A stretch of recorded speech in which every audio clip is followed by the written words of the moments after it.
కరువులో వారిని సజీవులుగా కాపాడుటకును యెహోవా దృష్టి ఆయన యందు భయభక్తులు గలవారి మీదను ఆయన కృప కొరకు కనిపెట్టు వారి మీదను నిలుచుచున్నది.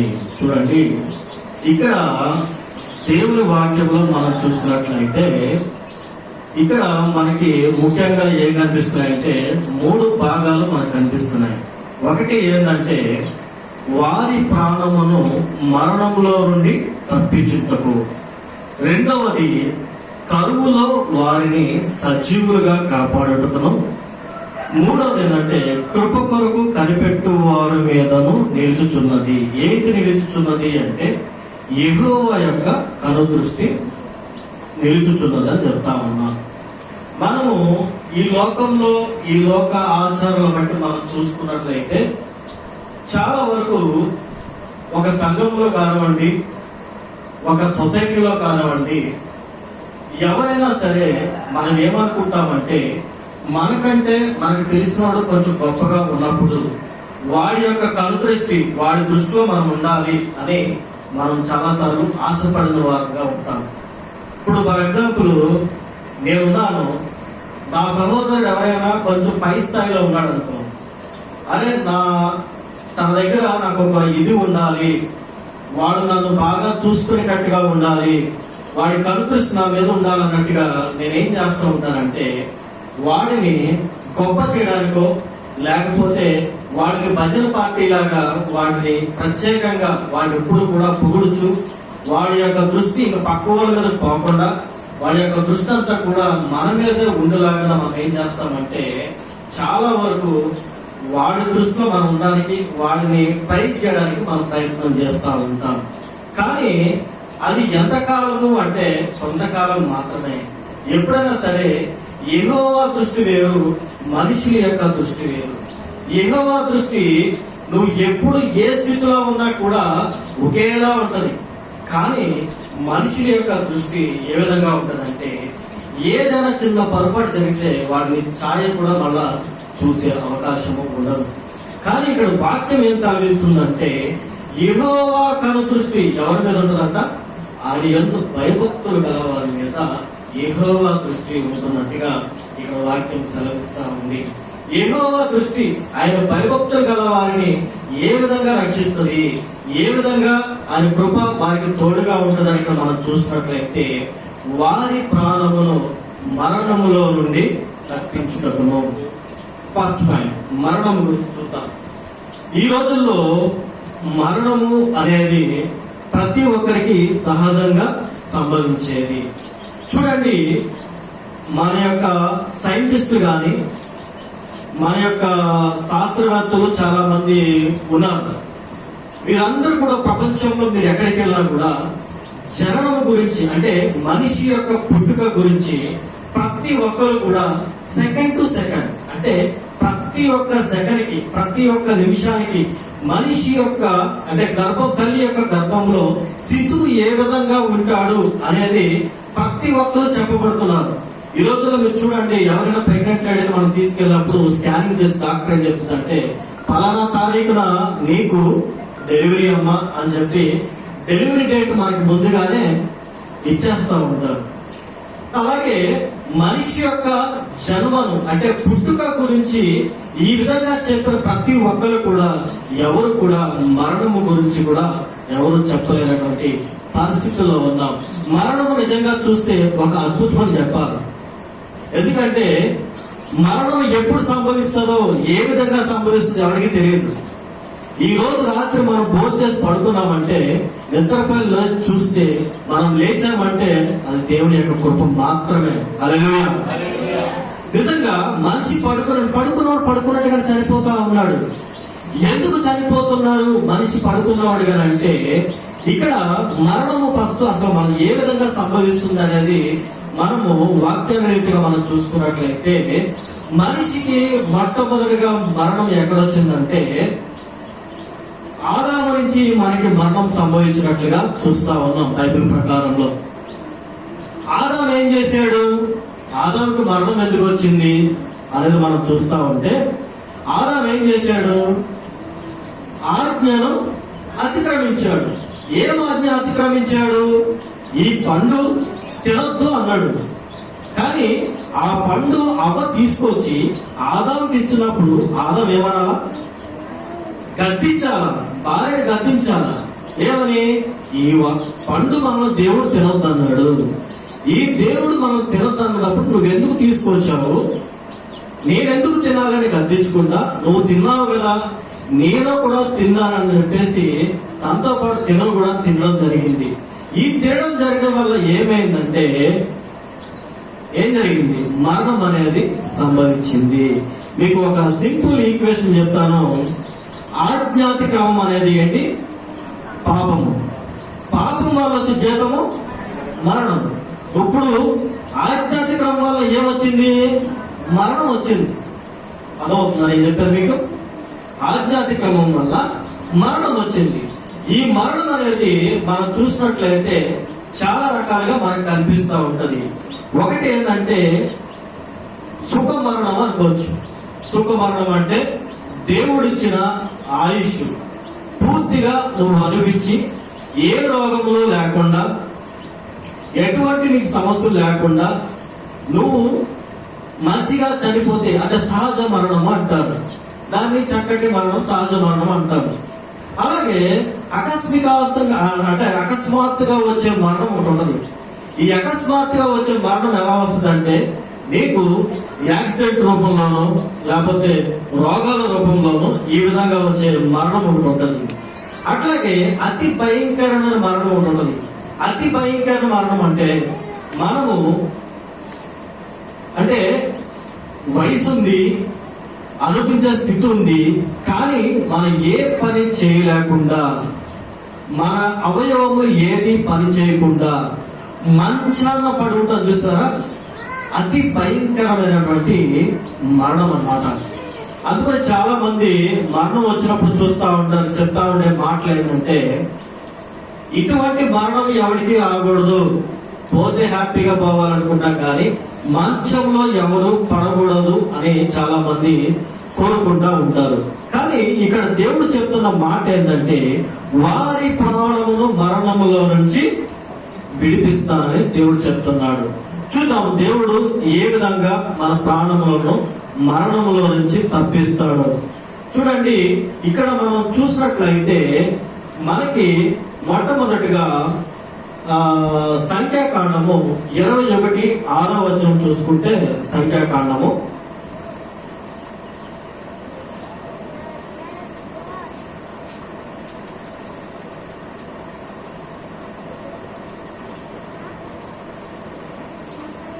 చూడండి, సంఖ్యాకాండము 21వ అధ్యాయము మనం 6వ వచనంలోంచి చూసుకుంటే, అంటే 5వ వచనంలో చూసుకుంటే, ఇక్కడ ఏం జరుగుతుందంటే ఈ సంఖ్యాకాండంలో ఇశ్రాయేలు ప్రజలను ఐగుప్తు దేశంలో నుంచి విడిపించి కానానుకు తీసుకొస్తున్నటువంటి సందర్భం.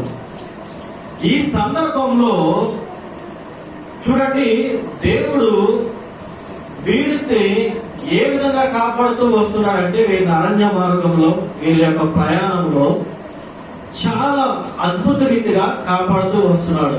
వీళ్ళకి తినడానికి తిండి లేని సమయంలో మన్నాను పెడుతూ, అలాగే వీళ్ళకి నీరు తాగడానికి లేకపోతే రాత్రి పంటలోంచి నీరు తీసుకొచ్చి, పగలు మేఘస్తంభముగా రాత్రి అగ్ని స్తంభంగా ఉండి దేవుడు వీళ్ళని కాపాడుతూ తీసుకొస్తూ ఉన్న సమయంలో వీళ్ళు ఒకనొక సమయంలో ఏ విధంగా ఉన్నారు అంటే, ఆత్మీయ సంబంధంలో ఉన్నారు, అంటే ఆత్మీయ ప్రయాణంలో ఉన్నారు.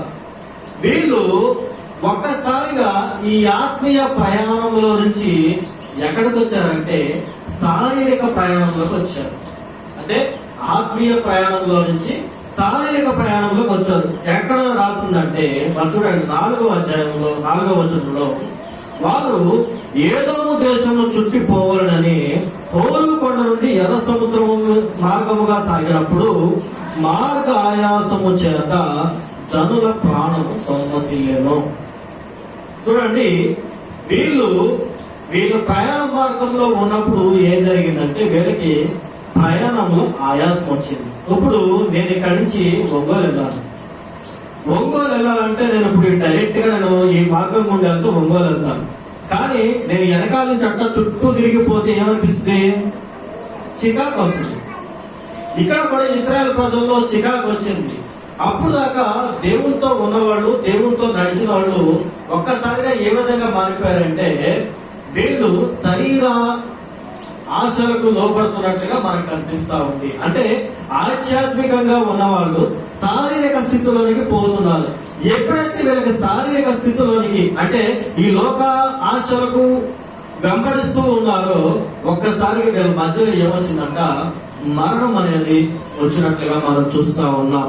చూడండి, వాక్యం చూస్తే అందుకు యెహోవా, ఈ 6వ వచనం, అందుకు యెహోవా ప్రజల్లోనికి తాపకర్మల సర్పములను పంపెను, అవి ప్రజలను కరువగా ఇశ్రాయేలులో అనేకులు చనిపోయేరి.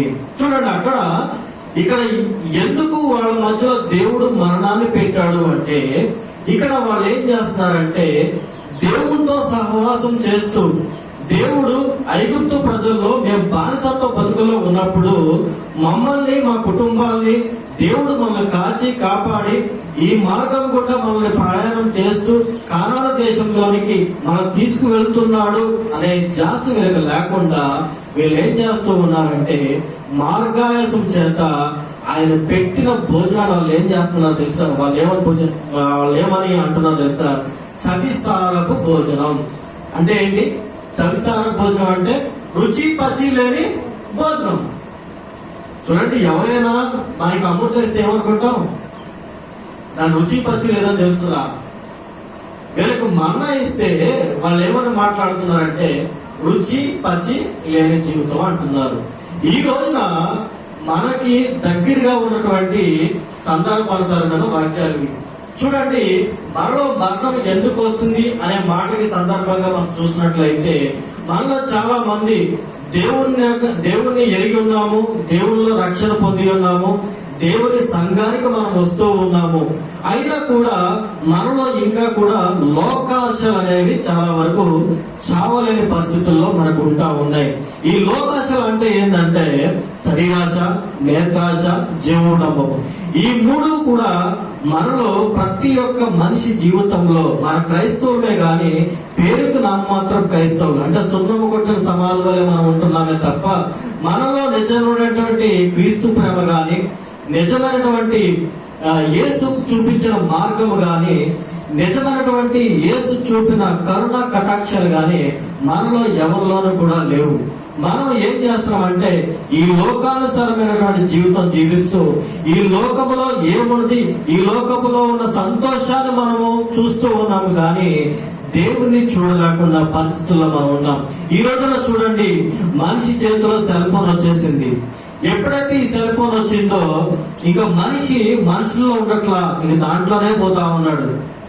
పొద్దున నిద్ర లేచింది మొదలుకొని రాత్రి పడుకునేంత వరకు సెల్ ఫోనే. సెల్ ఫోన్ వల్ల నేను చూస్తుంది ఏంటంటే ఈ రోజుల్లో ఆరోగ్యాలు పాడైపోతుంది. ప్రతి ఒక్కరికి నిద్ర లేని సమస్య. ఈ నిద్ర లేని సమస్య వల్ల ఏమొస్తుందంటే కోపము, చికాకు మనిషికి తొందరగా వచ్చేస్తా ఉంటాయి. ఎప్పుడైతే ఈ కోపము, చికాకు మనిషికి తొందరగా వస్తుందో మనకి వచ్చే రోగం ఏంటంటే బీపీలు, షుగర్. ఈ బీపీలు, షుగర్లు వచ్చడం వల్ల నువ్వు సరిగ్గా తిరగలుగుతావు, తినడానికి తిన్నోడు, నిద్రపడడం, అన్ని నీకు సమకూలంగా ఉంటాయి, అన్ని నీకు ఇంట్లో ఉంటాయి. కానీ మనము తృప్తిగా తినలేనటువంటి జీవితంలో మనం ఈ రోజు ఉన్నాం. చూడండి, ఇటువంటి రోగాలు మనకి ఎప్పుడైతే వస్తాయో మనం ఎప్పుడు మరణిస్తామో మనకి తెలియదు. ఇక్కడ వాక్యం కూడా అదే చెప్తుంది. ఏం చెప్తుందంటే మనం ఎప్పుడైతే ఈ లోకానుసారమైన జీవితం జీవిస్తామో, ఈ లోకానుసారమైనటువంటి మార్గంలో మనం నడుస్తూ ఉంటామో మనలో కూడా ఖచ్చితంగా ఇలాంటి సర్పాలు మొదలవుతా ఉంటాయి.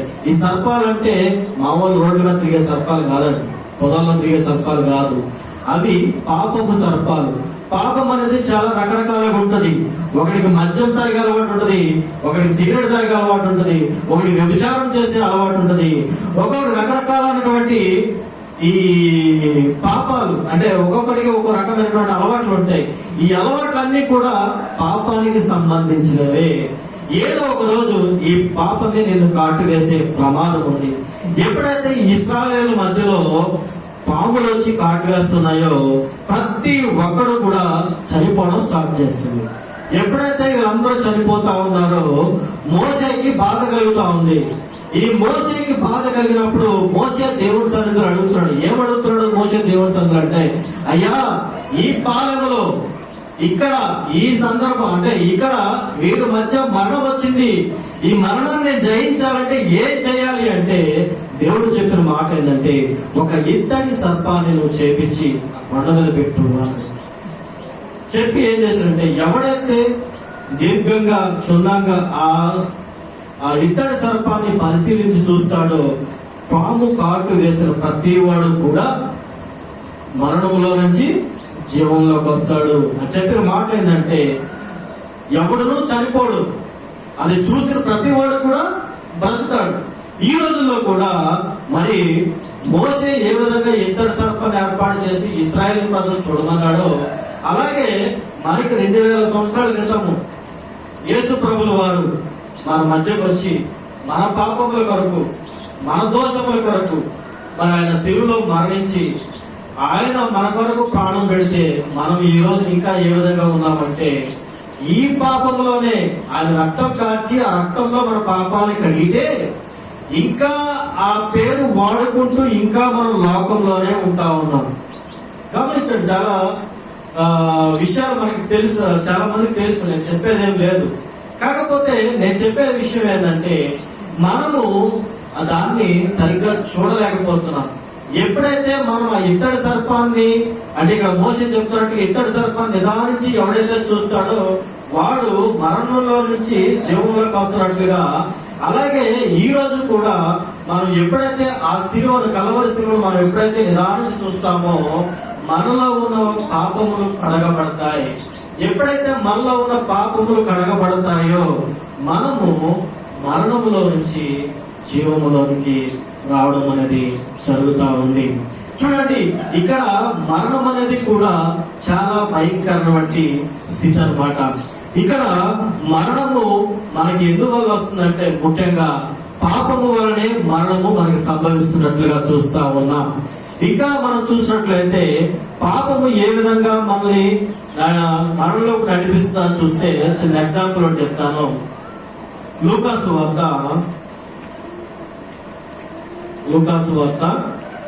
10వ అధ్యాయము,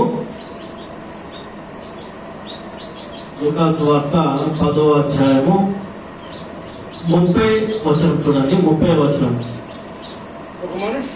ఒక మనుష్యుడు యెరూషలేము నుండి యెరికో పట్టణమునకు దిగి వెళ్ళుచు దొంగల చేతిలో చిక్కెను. వారు అతని బట్టలు దోచుకొని అతన్ని కొట్టి కొర ప్రాణంతో విడిచిపోయి. చూడండి, ఇక్కడ ఈ వాక్యాన్ని మనం బాగా గమనించినట్లయితే ఇది నిజంగా మన కొరకు జరుగుతున్నట్లుగా ఉంటది. ఇక్కడ ఒక మనుషుడు ఉన్నాడు.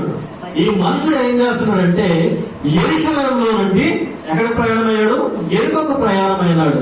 అసలు యెరూషలేం అంటే ఏంటి చెప్పండి? యెరూషలేం అనగా అది పవిత్రమైన స్థలము. రెండోది ఏంటంటే సంఘానికి మాదిరికరంగా ఉంది. అర్థమవుతుందా? ఈ సంఘానికి మాదిరికరంగా ఉన్నటువంటి వ్యక్తి అంటే సంఘంలో ఉన్నటువంటి వ్యక్తి ఈ సంఘాన్ని వదిలేసి అంటే యేసు ప్రభు యొక్క సహవాసాన్ని వదిలేసి ఈయన ఎక్కడికి వెళ్తున్నాడంటే యెరికోకు పోతున్నాడు. యెరికో అంటే ఏంటి? శపించబడిన స్థలం, పాడైపోయింది. అర్థమవుతుందా? యెరికో అంటే శపించబడిన స్థలము. ఇక్కడ ఇతను ఏం చేస్తున్నాడు ఒక మనుషుడు అంటే యెరూషలేములో నుంచి అంటే దేవుని సహవాసములో నుంచి లోకానికి పోతా ఉన్నాడు. ఈ లోకానికి పోతున్నప్పుడు వాడికి ఏం జరిగిందంటే వాడు దొంగల చేత కొట్టబడి కొన ప్రాణముతో ఉన్నాడు. చూడండి, కొన ప్రాణంతో ఉన్నాడంట. ఎందుకు కొట్టబడ్డాడు అంటే వాడి పాపము ఫస్ట్ ప్రయాణం చేసినప్పుడు చాలా ఈజీగా ఉంటది. అర్థమైందా? చాలా మంది అనుకుంటారు ఏంటంటే ఒక పాపము చేస్తున్నప్పుడు నన్ను ఎవరు చూడలేదు కదా, నేను ఎందుకు భయపడాలి అన్నట్టుగా నడుచుకుంటూ పోతా ఉంటాడు, చేసేసి పోతా ఉంటాడు. వాడికి రేపు ఏమవుతుందంటే అది అలవాటుగా మారిపోద్ది. నన్ను ఎవడో చూడట్లేదు, నేను ఎవడికి దొరకట్లేదు అని చెప్పి అలవాటుగా మారిపోయినప్పుడు వెళ్తా ఉన్నప్పుడు ఏదో ఒక రోజు అది నేను ఏం చేస్తుందంట, కాటేస్తుంది. అది ఎప్పుడైతే నువ్వు కాటేస్తుందో నువ్వు ఎక్కడ పోతావు? మరణంలోకి పోతావు. అదే విధంగా ఇక్కడ ఈ మనుషుడు ఏం చేశాడంటే దేవుడి యొక్క సహవాసాన్ని వదిలిపెట్టేసి, దేవుల్లో ఉన్నటువంటి రుచిని వదిలేసి, దేవుల్లో ఉన్నటువంటి ప్రేమను ఆత్మీయతను వదిలేసి ఈ లోకానుసారమైన జీవితానికి అలవాటు పడినటువంటి వాడిగా మనకి ఇక్కడ మనుషుడు కనిపిస్తున్నాడు. ఎందుకు ఈ లోకం అంటే అంత ప్రేమ ఉంటది మనుషులకి అంటే, ఈ లోకం అంతా కూడా నటనాలయం, నటన ఎక్కువగా కనిపిస్తా ఉంటది మనకి. మనిషిని చూస్తా ఉంటే ప్రతి మనిషి నటించేస్తా ఉంటాడు. చాలా మంది చూడండి, సంఘంలో ఒకలా ఉంటారు, సంఘం బయటికి వెళ్తే ఒకలా ఉంటారు. సంఘంలో ఉన్న పరిశుద్ధత, సంఘంలో ఉన్న పవిత్రత ఈ మనిషి బయటికి వెళ్తే మళ్ళీ ఉండదు. చాలా మంది అంటే ఇక్కడ నేను మాట్లాడుతున్నా నేనే కాదు, ఇక నేనైనా సరే మీరైనా సరే బయటికి వెళ్తే మన ప్రవర్తన మారిపోతూ ఉంటది. ఎందుకు మన ప్రవర్తన మారిపోతూ ఉంది అంటే, మనం ఇక్కడ ఏం చేస్తామంటే ఈ లోకాన్ని మన హృదయంలోకి తెచ్చుకుంటున్నాం. ఈ లోకంలో ఉన్నటువంటి శరీరాశ అంటే చాలా మంది ఆకర్షణ లోనవుతా ఉంటారు. చాలా మంది ఏంటి ఆకర్షణ అంటే, ఈ ఆడమగ ఆకర్షణలు కొంతమంది లోనవుతా ఉంటారు, కొంతమంది పురుషుల ఆకర్షణ లోనవుతా ఉంటారు, కొంతమంది శిలక ఆకర్షణలుగా లోనవుతా ఉంటారు, కొంతమంది ఆడవాళ్ళకేమో కొన్ని వస్త్రాల ఆకర్షణగా కనిపిస్తా ఉంటాయి, కొంతమందికి మగవారికి కొన్ని ఆకర్షణగా కనిపిస్తా ఉంటాయి. ఈ లోకం ఏం చేస్తుందంటే నేను ఆకర్షిస్తా ఉంటది. ఎందుకు నేను ఆకర్షిస్తుంది అంటే, నీలో ఆకర్షించబడే గుణము దానికి బాగా తెలుసు. నీకు ఏది కరువుగా ఉందో అది నీ ముందు పెట్టేస్తుంది. దా తీసుకో, నీకు ఇది కరువుగా ఉంది, దా తీసుకో అంటే నువ్వు సులువైన మార్గం కదా, నీ కష్టపడకుండా దేవుడు ఇచ్చేస్తాడు కదా అని చెప్పి ఆ మార్గం కూడా నువ్వు పోతా ఉంటావు. ఈ మార్గం కూడా నువ్వు పోయినప్పుడు ఏం జరుగుతుంది అంటే, అది చివరికి నేను ఏంటంటే బానిసత్వం బతుకులకి, అది లేకపోతే నీకు జీవితంలో లేదనే బతుకులకి అది నిన్ను తీసుకొస్తా ఉంటది. ఎప్పుడైతే నువ్వు ఆ బానిసత్వ బతుకులోకి వెళ్ళిపోతూ ఉంటావో చివరికి నీకేం జరిగిందంటే మరణము సంభవిస్తుంది. ఈ రోజులో చూడండి, అనేక మంది మన ఇంట్లోనే మన చుట్టుపక్కలే చాలా మంది వారి కుటుంబాల్లో నెమ్మది లేదు, మనశ్శాంతి లేదు. ఎందుకు కుటుంబాల్లో నెమ్మది లేదు, మనశ్శాంతి లేదంటే వారి యొక్క జీవితం ఏ విధంగా ఉంది అంటే లోబడనటువంటి జీవితంగా వారి జీవితాలు ఉన్నాయి. ఎందుకు మీరు లోబడట్లేదు అంటే, దేవుడికి లోబడడం అంటే చాలా మార్పులు మనలో చేసుకోవాలి, మనల్ని మనం పవిత్రపరచుకోవాలి. మనల్ని మనం పవిత్రపరచుకోవాలి అంటే అది కుదిరే పని కాదు. అర్థమైందా? దేవుడిలో ఉండాలి అంటే ముందుగా మన పాపాన్ని విడిచిపెట్టాలి. అది ఎంతవరకు సాధ్యం? కానీ నువ్వు సైతాన్లో ఉండాలి అంటే, లోకంలో ఉండాలంటే నీకు ఏం అవసరం లా, ఇది ఏమి నీకు అవసరం లేదు. కాబట్టి నువ్వేం చేస్తావంటే తొందరగా ఈ సాతాను యొక్క క్రియలకు అలవర్చుకుంటున్నట్లుగా మనం చూస్తా ఉన్నాం. చూడండి, ఇక్కడ ఈ మనుషుడు కూడా సంఘాన్ని వదిలేసి, సంఘంలో ఉన్నటువంటి సహవాసమును వదిలేసి ఎక్కడికి వెళ్తున్నాడంటే శపించబడిన స్థలానికి వెళ్తున్నప్పుడు తనకేం జరిగిందంటే ప్రాణ ప్రమాదంని కొని తెచ్చుకున్నట్లుగా మనం చూస్తా ఉన్నాం. అంతేకాదు, ఈ మరణం అనేది చాలా భయంకరమైనది. ఈ మరణాన్ని కూడా తట్టుకోలేక పారిపోయిన వ్యక్తులు కూడా మనకి బైబిల్లో కనిపిస్తూ ఉంటారు. మరణం గురించి భయపడి పారిపోయిన వ్యక్తులు కూడా మనకి ఈ బైబిల్లో మనం చూసినట్లయితే దావీదు భక్తులు మనం చూస్తూ, మొదటిది సమూయేలు చూడండి, మొదటి సమూయేలు 27వ అధ్యాయము, మొదటి సమూయేలు 27వ అధ్యాయము 1వ వచనం చూడండి. తరువాత దావీదు, నేను ఇక్కడ నిలుచుట మంచిది కాదు, ఏదో ఒక దినమున నేను సౌలు చేత నాశనమగుదును. చూడండి, ఈ వాక్యం మనం గమనించినట్లయితే దావీదు చిన్నప్పటి నుంచి కూడా దేవుడితో సహవాసం చేసిన వ్యక్తి. చిన్నతనం నుంచే తన గొర్రెల మందరం కాపుచుకుంటుండగా దేవుణ్ణి స్తుతిస్తూ దేవునికి కీర్తనలు రాస్తూ దేవుణ్ణి ఆరాధించిన వ్యక్తి ఇక్కడ ఒక్కసారిగా ఏం జరిగిందంటే మరణానికి భయపడి లోకం తట్టు తిరిగినట్లుగా మనం చూస్తా ఉన్నాం. ఇక్కడ ఏం జరిగింది అంటే దావీదు చూడండి, దేవుడు దావీదుతో ఏ విధంగా ఉన్నాడు అంటే, దావీదు గొర్రెలు మేపుతుండగా ఒకరోజు సింహం వచ్చింది.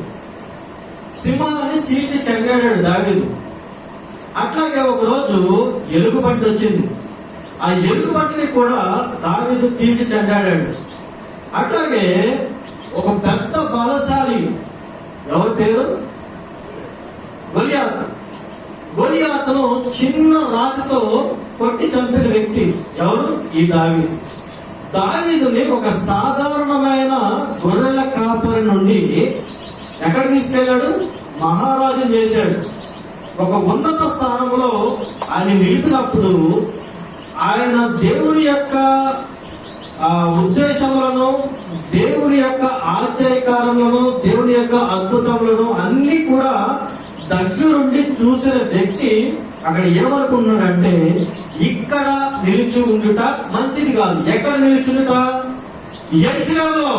గమనించండి, ఎక్కడ నిలిచుండటం మంచిది కాదు అంటున్నాడు. యెరూషలేములో నేను ఉండటం మంచిది కాదు. ఎందుకు మంచిది కాదు అంటే, ఇక్కడ యెరూషలేములో నుంచి యెరూషలేములో వాళ్ళ మామ సౌలు వచ్చి ఎక్కడ నన్ను చంపుతాడో అని భయపడి నేను ఇక్కడ ఉండటం మంచిది కాదంటున్నాడు. చూడండి, ఇక్కడ యెరూషలేము అనగా ఇందాక చెప్పా దేవుని యొక్క సహవాసం.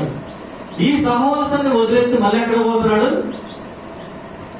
ఫిలిష్తీయుల దగ్గరికి వెళ్ళిపోతున్నాడు. అక్కడ ఉంటే నన్ను ఎవరు ఏం చేయలేరు కదా అని. అంటే మరణానికి భయపడి ఇక్కడ దేవుల్లో ఉన్నటువంటి వ్యక్తి, దేవుల్లో సహవాసంలో ఎక్కువగా అందరికంటే ముందుగా ఉన్న వ్యక్తి కూడా ఎక్కడ భయపడుతున్నాడంటే మరణానికి, అంటే లోకానికి భయపడుతున్నట్లుగా, లోకాశలకు భయపడుతున్నట్లుగా మనం చూస్తా ఉన్నాం. అంటే వీళ్ళందరికీ కూడా ఏం జరుగుతుంది అంటే, ఇక్కడ మనం చూసిన వాక్యాలు చూస్తే మరణం అనేది ఎప్పుడు ఏ విధంగా సంభవిస్తుందో మనకు తెలియదు. రెండోది ఏంటంటే, ఈ అన్ని వచనాలు మనం చూస్తే మనకి మనమే సొంతంగా మన మరణాన్ని కొని తెచ్చుకున్న వారముగా మనం ఉంటూ ఉన్నాం. అర్థమవుతున్నాను మీకు నేను చెప్పేది? అంటే మనం చేసిన క్రియలు బట్టి, మనము చేసిన పాపములను బట్టి, మనం ఏ పని అయితే చేస్తామో అదే పాపము. ఆ పాపము వల్ల వచ్చే జీతమే మరణము. సో ఈ విధంగా ఎప్పుడైతే మనము ఈ పాపాన్ని వదిలేసి మన యేసు ప్రభు వారి వైపు మనం చూస్తామో, నిజంగా అప్పుడు మనం ఏం చేస్తాం? మనకి ఏం జరుగుతుందంటే, ఆయన మరణంలో నుంచి మనల్ని విడిపించగలడానికి సమర్థుడుగా మనకు కనిపిస్తా ఉన్నాడు. రెండవది ఇక్కడ మనం చూసినట్లయితే, రెండవ భాగంగా కరువు గురించి చూద్దాము. ఇప్పుడు దాకా మరణం గురించి చూసాము. రెండవది ఏంటంటే కరువు గురించి చూద్దాము. ఇక్కడ కరువు అనగా ఏంది మనకు చాలా మంది తెలుసు. ఒకటేంది కరువు అంటే? ఆహారం లేకపోవడము, నీరు లేకపోవడము, పంటలు పండకపోవడం. ఇలాంటి వాటి వల్ల మనకి ఏమొస్తుంది? కరువు అనేది వస్తూ ఉంటుంది. అలాగే మన జీవితాల్లో కూడా చాలా మందికి ఆధ్యాత్మిక కరువు అనేది చాలా ఉంటది. మనము బైబిల్ చదువుతాం, పొందలేకగానే ప్రార్థన చేస్తూ ఉంటాము. అయినా కూడా మనలో ఒక నిరాశ, నిస్పృహ. నేను ప్రార్థన చేస్తే జరిగిందా? ఒక అపనమ్మకం అన్నమాట. అంటే ఈ విషయంలో నేను ముందుకి నడవగలగాలి అంటే ముందు నీకేముండాలి? విశ్వాసం అనేది నీకు ఉండాలి. ఎప్పుడైతే నువ్వు విశ్వాసంలో ముందుకు కొనసాగుతావో అప్పుడు అవన్నీ కూడా నీకు అనుగ్రహించబడతాయి. ఈ విధంగా మన విశ్వాసంలో మనము రోజు రోజుకి దిగజారిపోయిన పరిస్థితుల్లో మనం ఉంటే మన జీవితాల్లో ఏమొస్తుందో తెలుసా? కరువు అనేది మన జీవితాల్లో వస్తడానికి, అంటే కరువు రావడానికి మన జీవితంలో అవకాశం అనేది ఉంటుంది.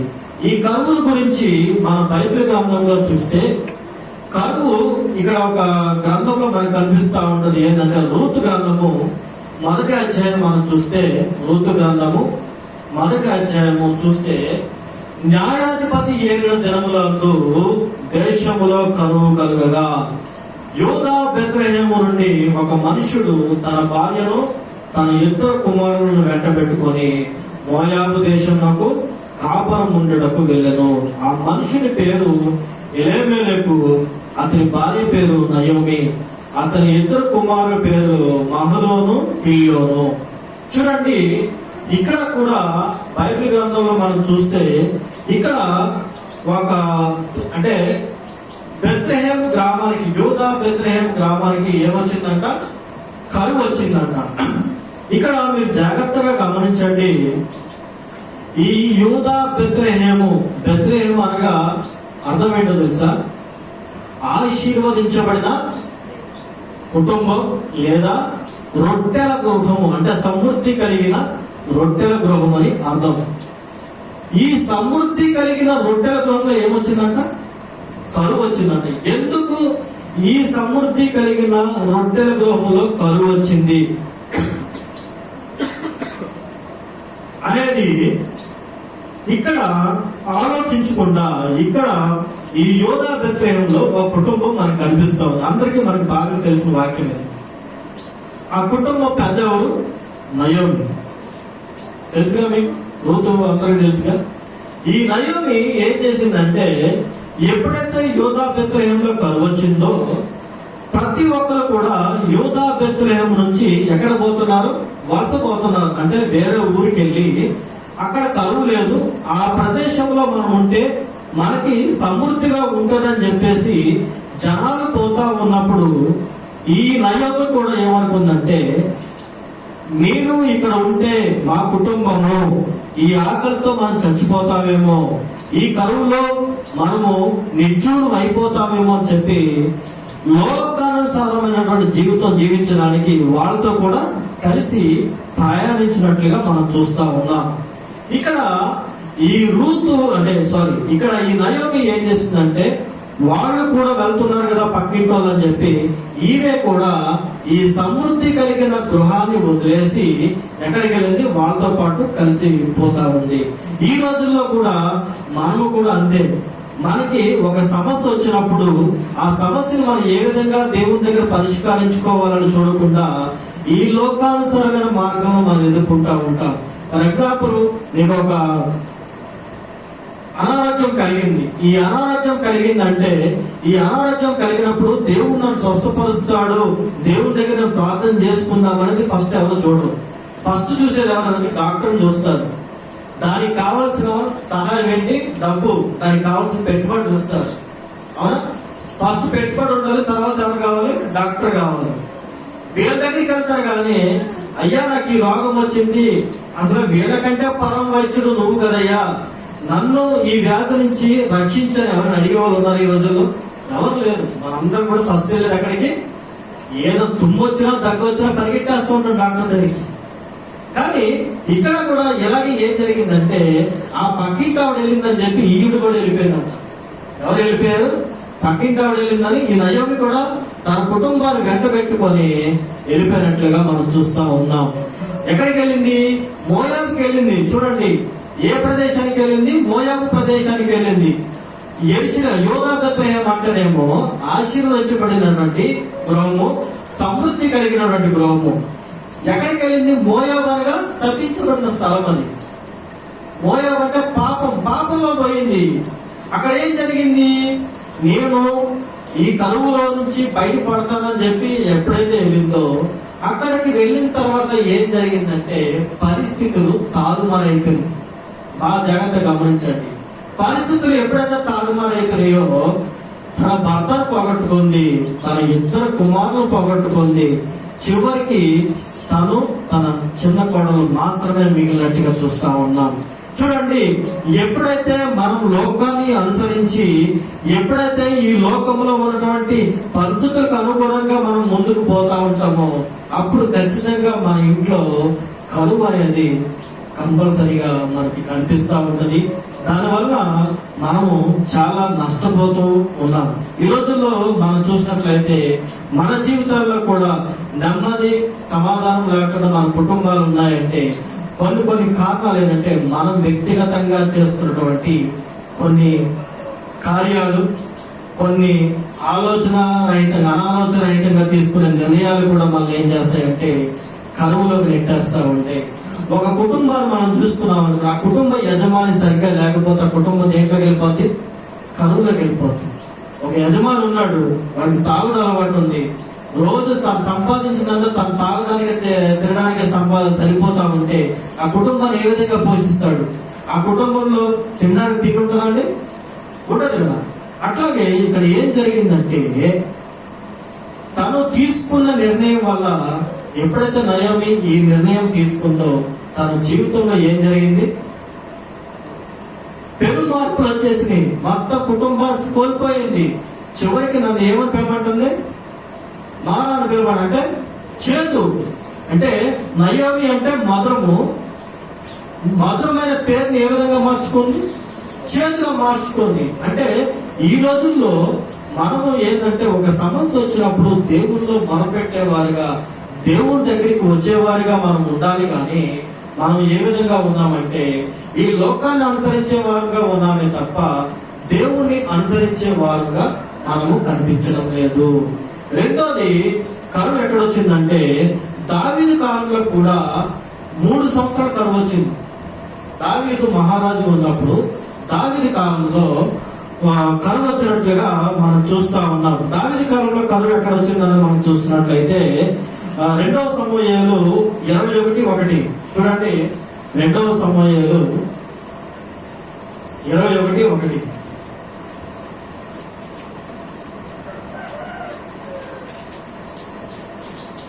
దావీదు కాలంలో 21:1 చూస్తే చూడండి. దావీదు కాలమున 3 సంవత్సరములు విడవకుండా కరువు కలగగా దావీదు యెహోవాతో మనవి చేసెను. గమనించారా? ఇక్కడ దావీదు కాలమున కూడా 3 సంవత్సరాల కరువు వచ్చింది. దావీదు కాలమున 3 సంవత్సరాల కరువు వచ్చినప్పుడు దావీదు ఏం చేస్తున్నాడు? ఎక్కడికి వచ్చే దావీదు? పక్క దగ్గరికి వెళ్ళాడా? లేదా నయోకులాగా నేను ఇక్కడి నుంచి వేరే ఊరికి వెళ్ళిపోవాలనుకున్నాడా? వెళ్ళా. ఎక్కడికి వచ్చాడు? దేవుని సన్నిధానంలోకి వచ్చి యెహోవాతో మాట్లాడడం ప్రారంభించాడు. యెహోవాతో మాట్లాడడం అంటే ప్రార్థన చేయడం. ఏమని ప్రార్థన చేస్తాడు? అయ్యా, మాకు కరువు వచ్చింది, ఈ కరువు నుంచి మేము ఎలా పైకి రావాలి, ఈ కరువు నుంచి మేము ఎలా విడుదల పొందాలి అని అడిగితే అక్కడ యేసు ప్రభు వారు చెప్తున్న మాట ఏంది అంటే, సౌలు చేసిన హేయమైన క్రియల వల్ల. బాగా గమనించండి, అక్కడ ఏం రాసిందంటే సౌలు చేసిన హేయమైన క్రియలను బట్టి ఈ కరువు వచ్చినట్లుగా అక్కడ దేవుడు దావీదుకి చెప్తా ఉంటాడు. ఎప్పుడైతే మనం దేవుని దగ్గరికి వచ్చి మనకి కలిగినటువంటి ఈ పరిస్థితుల్ని ఎప్పుడైతే ఆయన దగ్గర మనం మొరపెడతా ఉంటామో ఖచ్చితంగా మనకి ఏం కలుగుతుందంటే సమాధానం అనేది కలుగుతూ ఉంటుంది. అలాగే యోనా భక్తుడు కూడా దేవుడు ఒక చోటకి వెళ్ళమన్నాడు, కానీ తను ఒక చోటకు ప్రయాణం అయ్యి ఓ పడవ ఎక్కాడు. ఆ పడవ పోతా ఉండి వాడ పోతా ఉండగా వాడలో ఏమొచ్చింది? ఒక తుఫాను చెలరేగింది వాడలో. ఎప్పుడైతే వాడలో తుఫాను చెలరేగిందో, వాడ మునిగిపోయే స్థితికి వచ్చిందో వాళ్ళు ఏం చేశారంటే వాడలో ఉన్నటువంటి సామాను ప్రతిదీ కూడా నీటిలో వేసేస్తా ఉన్నారు. ఎప్పుడైతే ఈ నీటిలో వేసేస్తూ ఉన్నారో పాపం వాళ్ళు ఎండనక వాననక కష్టపడి దాచుకున్న సామాగ్రి మొత్తం ఆహార పదార్థాలన్నీ కూడా ఏం చేస్తారంటే ప్రాణ భయంతో వీళ్ళు ఏం చేశారంటే బయట వేసేస్తున్నారు, ఆ నీటిలో పడేస్తా ఉన్నారు. ఇక్కడ చూడండి, మనము మన కుటుంబంలో ఒకటి చేసిన తప్పు వల్ల మన కుటుంబం అంతా కూడా శిక్షించబడడానికి రెడీగా ఉంది. ఇక్కడ యోనా చేసిన కార్యం బట్టి, యోనా చేసిన పనిని బట్టి కూడా ఆ వాడలో ఉన్నటువంటి వారందరూ కూడా వారు తినడానికి పెట్టుకున్న ఆహార పదార్థాలన్నీ కూడా ఏమైపోయినాయి అంటే నేలపాలు, అంటే నీటి పాలు అయిపోయినాయి. చూడండి, ఒకరి వల్ల ఆ వాడలో ఏమొచ్చింది? కరువు వచ్చింది. అర్థమవుతుందని చెప్పేది అంటే మనం చేసిన పనులు బట్టి ఈ కరువు రావడాలనేది మనకి సహజంగా సంభవించేది. ఇందాక ఒక విషయం మీకు చెప్పలేదు.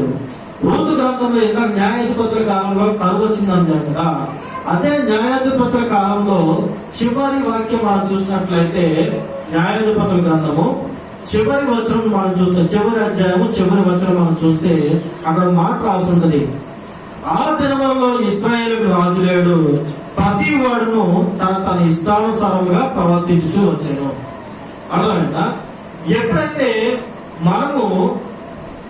మనకి ఒక అధికారి ఉండడో, లేదా ఇంట్లో మనం ఉదాహరణ చూసుకుంటే, ఒక గృహంలో ఒక ఇంటి పెద్ద కానీ మన ఇంట్లో లేకపోతే పిల్లలు ఏ విధంగా పెరుగుతారండి? వెచ్చవిడి జీవితానికి అలవాటు పడుతూ ఉంటాడు. తాగేవాడు తాగుతూ ఉంటాడు, సిగరెట్ తాగుతూ ఉంటాడు, మందేవాడు తాగుతూ ఉంటాడు, వ్యభిచారం చేసేవాడు చేస్తూ ఉంటాడు. ఇంట్లో పట్టించుకుంటే ఎవడైనా పట్టించుకుంటాడు.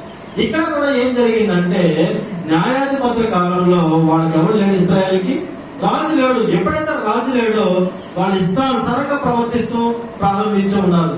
ఎప్పుడైతే ఇష్టానుసారంగా ప్రవర్తిస్తూ ఉన్నారో వాళ్ళు చెడు సహవాసములకు, చెడు అలవాట్లకు బానిసలుగా ఉండి వారి దగ్గర ఉన్నటువంటి ధాన్యాదులు వాళ్ళని ఏం చేశారంటే విచ్చలవిడిగా ఖర్చు పెట్టేస్తున్నారు.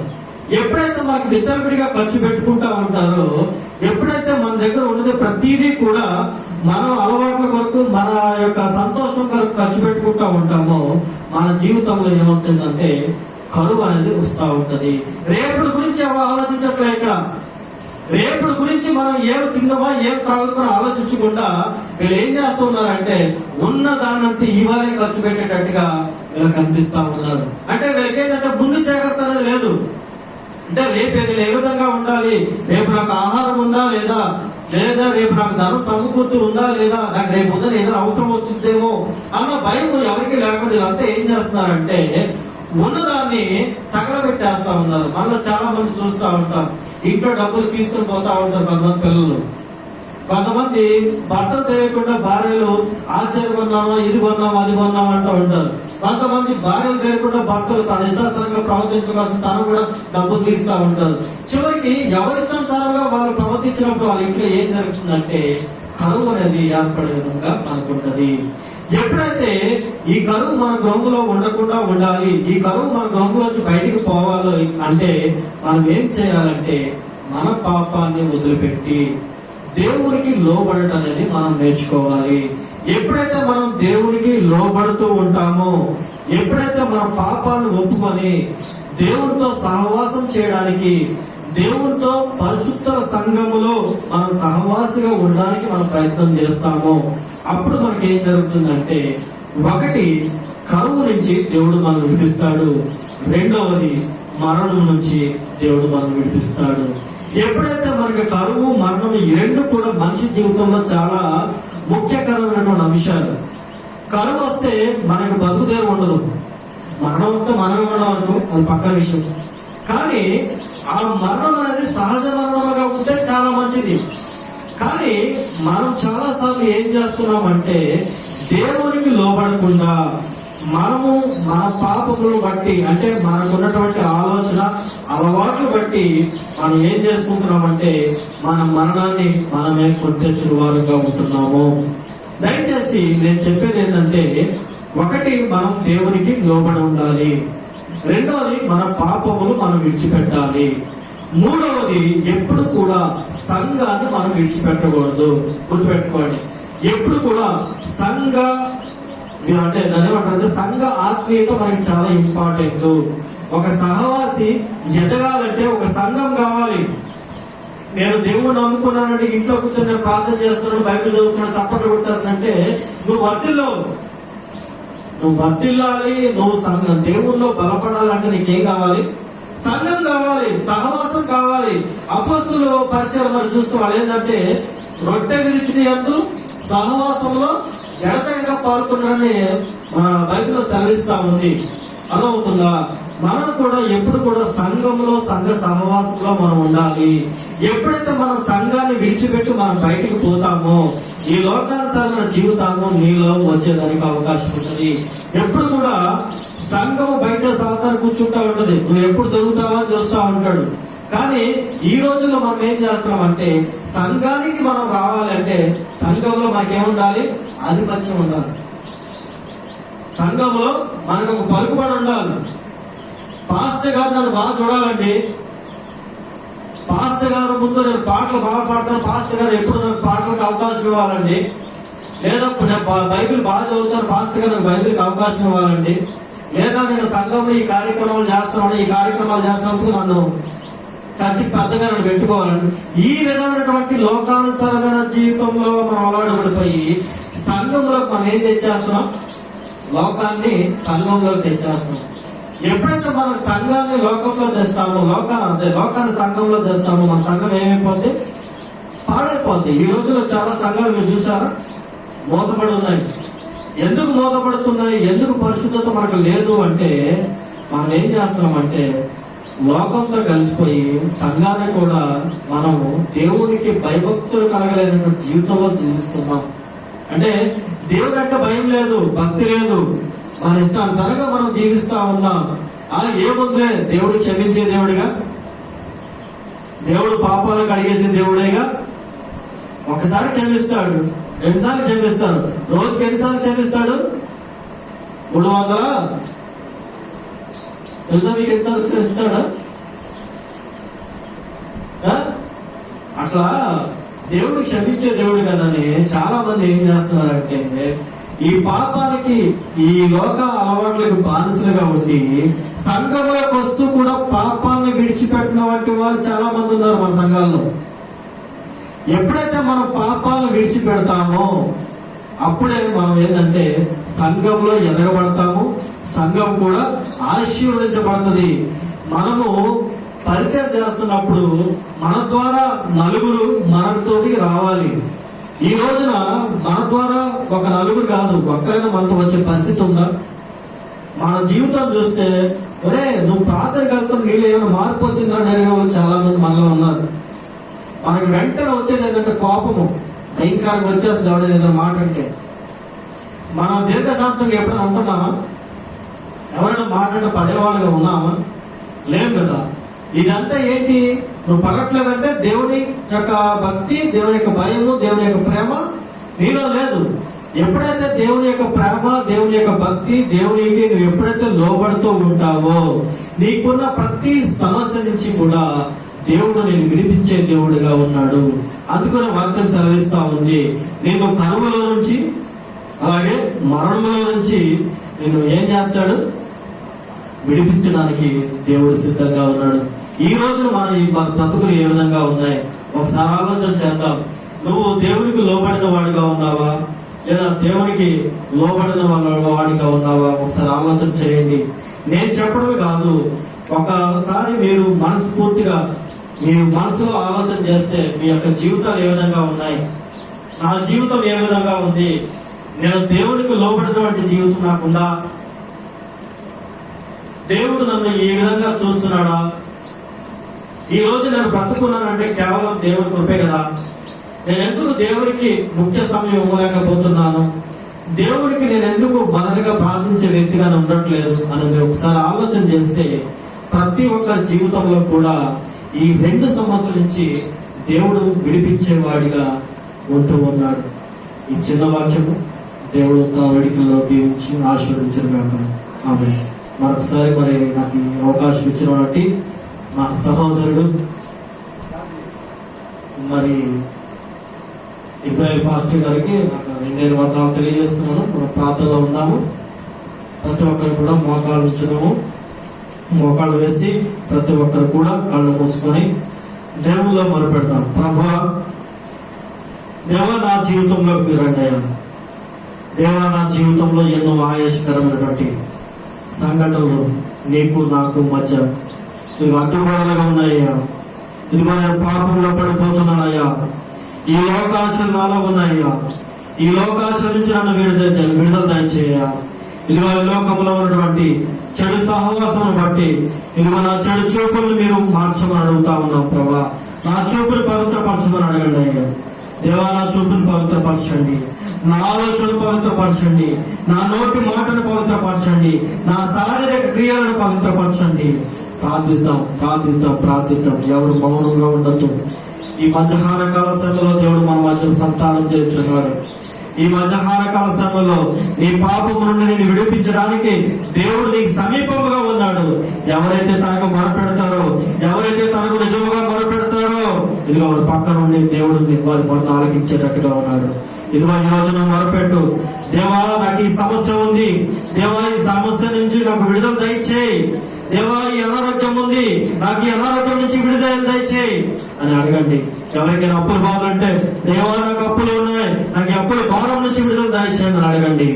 ఎవరికైనా ఇదిగో సైతాన్ శక్తుల చేత పిలుపబడుతున్నారేమో, మీరు సైతాన్ శక్తుల నుంచి విడుదల దయచేయమని అడగండి. ప్రతి ఒక్కరికి అడుగుడి మీకు సమాధానం కలిగజేస్తాడు. అడుగుడి మీకు ఇవ్వడం చెప్తున్న దేవుడు. ఈ మధ్యాహ్న కాల సమయంలో మీరు అడిగే ప్రతి దాన్ని కూడా దేవుడు మీకు అనుగ్రహించే దేవుడు. ఎవరు కూడా నోరు తెరవకుండా ఉండద్దు. ప్రతి ఒక్కరు కూడా నోరు తెరిచి, అయ్యా అయ్యా మా పాపంలో క్షమించండి, అయ్యా మేము దారి తప్పిపోయిన వారుగా ఉంటున్నాం ప్రభువా, మా పాపంలో క్షమించండి, మీ యొక్క మార్గంలో మేము నడిచే భాగ్యం మాకు దయచేయమని అడగండి. ఉదయకాల సమయంలో ప్రభువా ప్రార్థిస్తాం. మహాపరిశుద్ధుడును మహానతుడు మిక్కిలి కనికరం గల దేవా, నీకే వందనాలు స్తుతులు స్తోత్రములు చెల్లించుకుంటున్నా ప్రభా. ఇదిగో నాన్న ఈ మధ్యాహ్న కాల సమయంలో ప్రభా ఈ సంఘంలో కలిసి ప్రభా నిన్ను మహింపరచడానికి, నిన్ను ఆరాధించడానికి, నీ వాక్యము బోధించడానికి మరి నాకు ఇచ్చినటువంటి కృపను బట్టి నీకే వందనాలు స్తుతులు స్తోత్రములు చెల్లించుకుంటున్నా ప్రభా. ఇదిగోనా విత్తబడిన వాక్యం బట్టి నీకే ప్రార్థిస్తున్నా ప్రభా. ఆ వాక్యం మా జీవితంలో ఇదిగోనా నాటబడి, ఆ వాక్యం మా జీవితంలో ఫలించి దాని ప్రకారం నేను నడుచుకునే జీవితాలు మాకు దయచేయండి ప్రభా. ఇదిగోనా మా యొక్క జీవితంలో కరువు రాకుండా, మా యొక్క జీవితంలో మరణం నుంచి మీరు విడిపించే దేవుడని వాక్యం సెలవిస్తా ఉంది ప్రభా. అవి ఎప్పుడు మాకు జరుగుతాయంటే నీకు లోబడినప్పుడే ప్రభా, నీ ఆజ్ఞలు మేము గైకొన్నప్పుడే నువ్వు మమ్మల్ని కరువులో నుంచి విడిపించే దేవుడు, మరణంలో నుంచి మమ్మల్ని విడిపించే దేవుడు ప్రభా. ఈ మధ్యాహ్న కాలంలో ప్రభా మాలో ఉన్నటువంటి ప్రతి విధమైన అంధకార దురాత్మ శైతాన్ శక్తుల నుంచి మమ్మల్ని విడుదల దయచేయమని అడుగుతున్నాం ప్రభా. ఇదిగో వచ్చిన ప్రతి బిడ్డను కూడా పేరు పేరున మీరు దీవించండి, ఆశీర్వదించండి ప్రభా. ఎవరికి ఏ అవసరతలు ఉన్నాయో ఈ ఉదయకాల సమయంలో ప్రభా, ఈ మధ్యాహ్న కాల సమయంలో వారి అవసరతలు తీర్చమని అడుగుతా ఉన్నాం ప్రభా. ఈ మధ్యాహ్న కాల సమయంలో ఎవరైతే అనారోగ్యంతో బాధపడుతున్నారో ప్రభా, నీ గాయపడిన హస్తంతో వారు నొక్కండి, స్వస్థపరచమని అడుగుతా ఉన్నాం ప్రభా. ఎవరైతే ఆర్థిక ఇబ్బందులు బాధపడుతున్నారో వారి ఆర్థిక పరిస్థితులు మెరుగుపరచండి, నీ ఆకాశం వాక్యలు వారికి తెరవమని అడుగుతా ఉన్నాం ప్రభా. ఎవరైతే నెమ్మది లేకుండా, మనశ్శాంతి లేకుండా ఇదిగో నా కుటుంబాలు ఇబ్బందులు పడుతున్నారో వారికి నెమ్మదిని మనశ్శాంతిని దయచేయండి, కుటుంబాలు కట్టమని అడుగుతా ఉన్నాం ప్రభా. ఎవరైతే నేను సైతాన్ శక్తుల ద్వారా పిలుపబడుతున్నారో వారి సైతాన్ శక్తుల నుంచి విడుదల దయచేయమని అడుగుతా ఉన్నాం ప్రభా. ప్రతి విధమైన అంధకార దురాత్మ సైతాన్ శక్తుల్ని లయించమని అడుగుతా ఉన్నాం ప్రభా. కూడి వచ్చిన ప్రతి బిడ్డను కూడా మీరు పేరు పేరు దీవించి ఆశీర్వదించండి ప్రభా.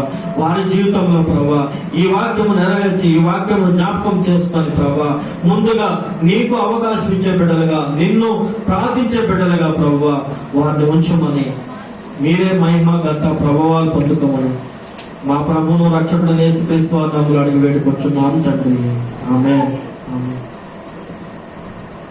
మరి వెరీ థ్యాంక్ యూ. ఈ సమయం వాక్యం చెప్పినటువంటి పాస్టర్ గారు కాదు డాక్టర్ గారు అంటే మా ఒంగోలులో ఎముకల డాక్టరు, కీలో డాక్టర్, నరాలు వీటన్నిటి చూస్తారు డాక్టర్ గారు సుమన్ గారు. నేను పిలవగానే వచ్చినందుకు ప్రభు యొక్క నా వందనాలు తెలియజేస్తున్నాను. వచ్చిన ప్రార్థన చేద్దాం వాళ్ళ కుటుంబం గురించి, వాళ్ళ దేవుడు దీవించినట్టు. పరిశుద్ధుడా, ప్రేమ కలిగించండి. మీ దాసుడు నైనా సుమన్ బట్టి మీ స్తోత్రాలు చెల్లిస్తున్నాం. మీ బిడ్డగా నైనా లైన్ లో నైనా ప్రభు సుందరి భవన్ రోడ్ లో ప్రభా నీ దాసుడు నైనా ప్రభా ఇదిగో నేను నమ్మిన బిడ్డగా, దేవుని బిడ్డగా అక్కడనైనా ట్రీట్మెంట్ చేయొచ్చు నైనా ఇదిగోనైనా పనిలో ఉంటూ ఉండగా ప్రభా నీ దాసుడు మీరు ఆశ్రయించండి. ఆ ప్రాంతానికి నైనా ఆశీర్వాదకరంగా, మన ఒంగోలు పట్టణానికి నీ దాసుడిని ఆశీర్వాదకరంగా మార్చమని ప్రార్థిస్తున్నాం. ఈ 2021 సంవత్సరంలో 2వ నెలలో ప్రభా నీ దాసుని గురించి మేము ప్రార్థిస్తున్నాం. సంఘం అంతా కలిసి ప్రార్థిస్తున్నాం ప్రభా. నీ నామములోనైనా ప్రభా ప్రార్థిస్తుండగా ఈ 2021 సంవత్సరం నీ బిడ్డని మీరు అత్యధికంగా ఆస్వాదించండి ప్రభా. ఇదివరైనా ప్రభా ఆ యొక్క క్లినిక్ ని మీరు దీవించండి. నీ దాసుడు ఇచ్చే ట్రీట్మెంట్ ని మీరు ఆస్వాదించండి ప్రభా. ఇదిగో నేను మీకు స్తోత్రాలు నైనా ఈ ఒంగోలు పట్టణంలో నీ దాసుడి నేను ఒక ఉన్నతమైన స్థితిలో మీరు ఉంచండి ప్రభా. ఈ 2021 అద్భుత రీతిని నీ దాసుని ఆశీర్వదించండి, కుటుంబాన్ని దీవించండి ప్రభా. సంఘంలో నైనా ప్రభా ఇదిగోనైనా ఒక పేరు ప్రతిష్ట కలిగిన మంచి డాక్టర్ గానైనా ప్రభా, ఇదిగోనైనా ఎంతో అనుభవం కలిగిన డాక్టర్ గా ఈ బిడ్డను మీరు నైనా ఈ సంవత్సరం ఎత్తిపట్టమని ప్రార్థిస్తూ ఉన్నాం. 2021 సంవత్సరంలో అయినా 2020 కంటే 21 సంవత్సరం ఈ బిడ్డ అత్యధికంగా ఆశీర్వదించబడ్డాడని సాక్ష్యం పొందినట్లుగా ప్రభా, ఇదిగోనైనా ఈ బిడ్డను మీరు 2021 సంవత్సరంలో అత్యధికంగా మీరు ఆశీర్వదించమని, అన్ని విషయాలు వర్ధిల్లింపజేయమని, నీ దాసుని దీవించమని ప్రార్థిస్తూ ఉన్నాం.